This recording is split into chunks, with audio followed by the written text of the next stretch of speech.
Eddie George says the Falcons will have their hands full with the Rockets. Todd Walker, apt assessment of this matchup on Saturday? Always have your handful with the Rockets, and that's what makes it fun.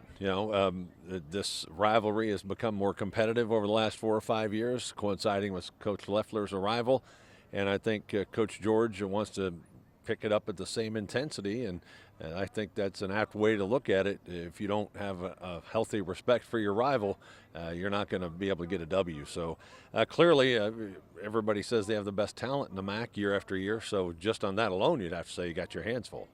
And as we saw last week in the Mid-American Conference, it's not always about the best talent. Anybody can beat anybody. The league race remains wide open.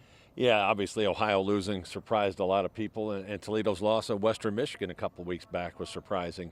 And when you think about the talent level in the MAC, usually it's pretty close. There are always a few outstanding players here and there that are maybe heads and shoulders above others, but on average, you should have very similar teams.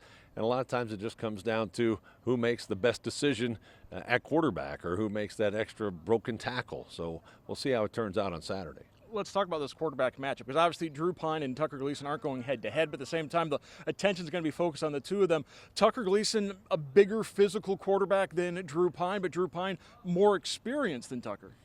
Yeah, I think right now you'd have to say both of them maybe have a little emotional baggage. I'm sure that Toledo's still thinking about how they only scored 13 points at Western Michigan.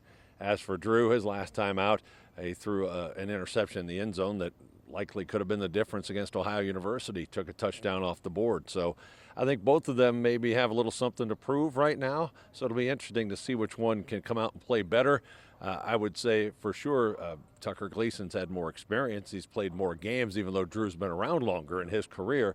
It's a bit of an interesting comparison with those two. And again, likely whoever plays better will win the game. I think it's interesting. Both offenses, I don't know if you necessarily have an identity for either one of those offenses, because I think the Toledo offense has proven it can beat you in a couple different ways. Bowling Green's offense, we're still not quite sure what this Falcon offense is all about. Yeah, I think that's fair, but I also think it's fair to say if Bowling Green can run the ball and get to 3rd and 4, 3rd and 5, they're probably going to be successful. If you get them into 3rd and longs or 2nd and long, it's not as good. I think maybe Toledo has more options that way than Bowling Green does. At least that's what they've shown to this point. So I think you're right. Both are probably still kind of searching for their exact identity or to reach their ceiling. But right now, Bowling Green, it looks like they can only do it one way. And if it doesn't go that way, they could be in trouble. You happy this is an afternoon game finally again? Yeah, it's going to be great to be here on a Saturday afternoon. Last year at Toledo was on Saturday, and it'll go back to MACtion next year, as I understand it. But, yeah, it's great to be a Saturday, October afternoon. Should be a full house here at the Doit for the rivalry game. And what else would you want?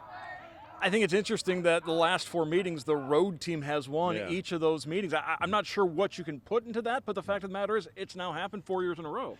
It is strange sometimes how being on the road can lessen the pressure. Bowling Green has struggled with Toledo at home, losing 6 of the last 7 here. And, maybe it's just a thing where you come in a little looser when you're on the road. But I will say the crowds this year here at the Doit have been on a different level. Whatever it is, clearly bringing in Coach George, the whole Pudge phenomenon, whatever you want to say, not only have we had pretty big crowds, they've been really into it and affecting the game.